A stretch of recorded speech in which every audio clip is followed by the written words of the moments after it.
মাথার মধ্যে যে ব্রেনটা আছে এইটার ওজন প্রায় 1.5 কেজি। কত? 1.5 কেজি ধরবো। আচ্ছা, 1.5 কেজি ওজনের একটা ব্রেইন এই খুলির মধ্যে আছে, টের কি পাওয়া যায়? আপনি হাতের মধ্যে 1.5 কেজি নেন তো, কেমন শক্ত লাগে না? ওজন লাগে না? মাথার মধ্যে যে 1.5 কেজি ওজনের ব্রেনটা আছে, এই যে সহজে সালাম ফিরাচ্ছি, এদিক ওদিক যাচ্ছি, সামনে পিছনে ইয়া করতেছি, ওই রকম কি 1.5 কেজি ওজন মনে হয়? আল্লাহ একটা অসাধারণ মেকানিজম করছে। সেটা কি? মাথার খুলির মধ্যে এক রকমের পানি রাখছে।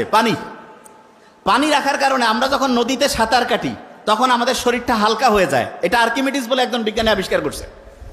এবং আমাদের ব্রেনটা আমাদের এই খুলির মধ্যে ওইরকম সাঁতার কাটতেছে, এবং সাঁতার কাটার কারণে যেই ব্রেইনের ওজন প্রায় 1,500 গ্রাম, সেটা কমে মাত্র 50 গ্রাম হয়েছে। কত গ্রাম? 50 গ্রাম। এটা কিন্তু একটা প্রশ্ন ধরবো। তাহলে 1,500 গ্রামের ব্রেন পানির মধ্যে সাঁতার কাটার কারণে কয় গ্রাম হয়েছে? Very fine. কত গ্রাম? 50 গ্রাম। তার মানে আপনি যে মাথাটা এরকম করতেছেন, কত গ্রাম করতেছেন? 50 গ্রাম। আমরা যখন মায়ের গর্ভে ছিলাম না, এই যে লাস্ট বেঞ্চ, মায়ের গর্ভে যখন ছিলাম, মায়ের গর্ভেও কিন্তু আমরা এরকম সাঁতার কাটতাম।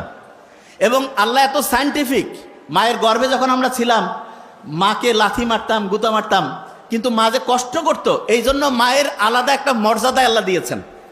এবং মুহাম্মদ সাল্লাল্লাহু আলাইহি ওয়াসাল্লাম তো আমরা এটা জানি যে সম্মান করব কার? মায়ের, তারপরে কার? মায়ের, তারপরে কার? মায়ের, তারপরে কার? বাবার। তার মানেটা কি? তার মানে যে যত বেশি পরিশ্রম করবে, যে যত বেশি কষ্ট করবে, তার মর্যাদা আল্লাহ তত বাড়ায় দিবে।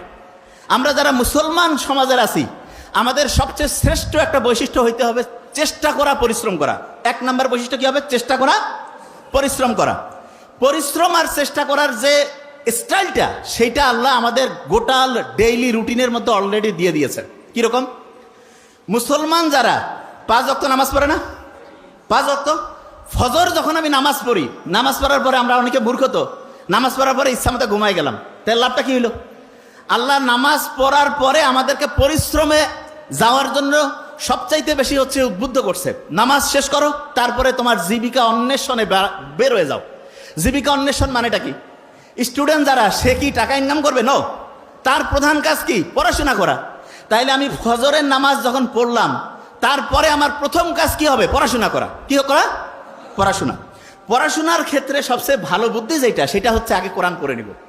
যেমন প্রফেসর মুখতার আহমেদ স্যার বলছেন, আমি তো শুনে খুব মজা লাগলো আজকে, যে আবু হুরায়রা রাদিয়াল্লাহু তাআলা আনহুর যে খেয়াল থাকতো না, তখন মুহাম্মদ সাল্লাল্লাহু আলাইহি ওয়াসাল্লামকে এসে বললো যে আমার তো খেয়াল থাকে না। মুহাম্মদ সাল্লাল্লাহু আলাইহি ওয়াসাল্লাম কি করলেন? তার শরীর থেকে চাদরটা খুলে নিলেন, বললো যে এটা মাটিতে বেছাও। এরপরে মুহাম্মদ সাল্লাল্লাহু আলাইহি ওয়াসাল্লাম একটু সেখানে দোয়া পরে একটা ফু দিলেন, বা ওনার হচ্ছে লালার থেকে কিছু জিনিস দিলেন। এরপরে ওই চাদরটা গুটায় বললেন শরীরে রাখো। এরপরে ওই আবু হুরায়রা কি বলল? যা আমি পড়ি তাই আমার খেয়াল থাকে। ঠিক না?